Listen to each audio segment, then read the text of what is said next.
रामचरितमानस में स्वामी तुलसीदास जी ने लिखा है, जहां सुमतितः संपत्ति नाना, जहां कुमतितः विपत्ति निदाना।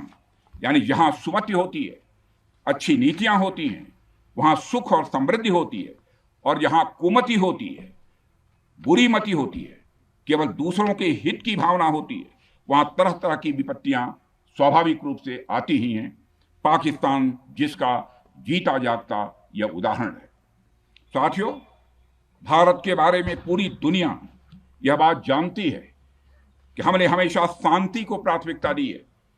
हम आमतौर पर युद्ध के समर्थक कभी नहीं रहे, लेकिन स्थितियां जब इतनी विकट हो जाएं, जब देश की संप्रभुता पर आक्रमण होने लगे, तो जवाब देना यह आवश्यक हो जाता है। राष्ट्र कवि रामधारी सिंह दिनकर जी की पंक्तियां आपके सामने रखना चाहूंगा। रुग्ण होना चाहता कोई नहीं, रुग्ण होना चाहता कोई नहीं, रोग लेकिन आ गया जब पास हो तिक्त औषधि, कड़वी औषधि।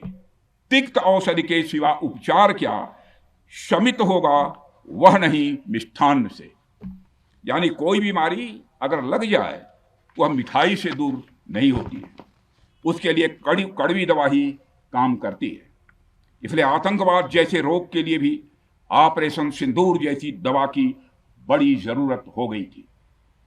साथियों, पूरे देश में हमारी सेनाओं को और हमारे सैनिकों को एक सम्मान की दृष्टि से देखा जाता है। एक सशक्त राष्ट्र वही होता है जो अपनी सेनाओं को सम्मान के साथ साथ आधुनिक हथियार और साजो सामान भी दे जिसकी उसे जरूरत है। मुझे गर्व है कि आज प्रधानमंत्री जी के नेतृत्व में सरकार हमारी सेनाओं के लिए यह सब सारा काम कर रही है। हमने यह सुनिश्चित किया है कि हमारी सेनाएं हर परिस्थिति के लिए तैयार रहें। और मैं यहां पर army chief general Upendra Dwivedi ji को भी बधाई देना चाहता हूं, क्योंकि बार बार मेरी चर्चा होती रही है और बार बार मैं यह पूछता हूं कि जो भी आवश्यकताएं हैं उन आवश्यकताओं को पूरा करने के लिए हम पूरी तरह से तैयार हैं।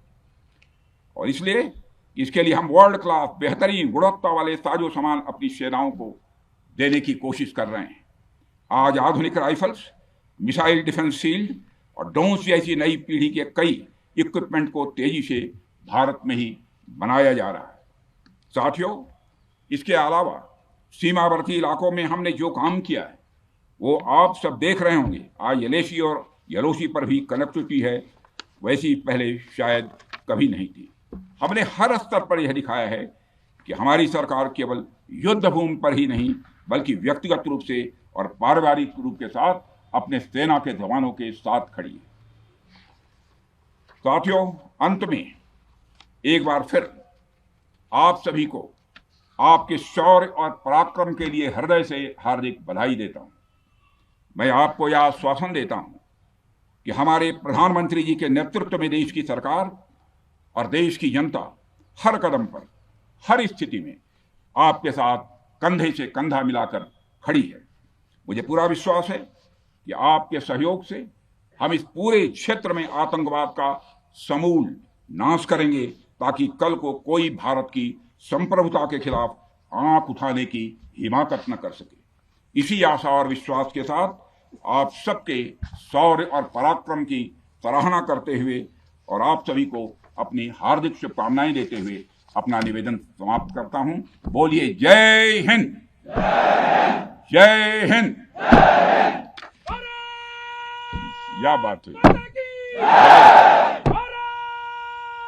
माता की जय।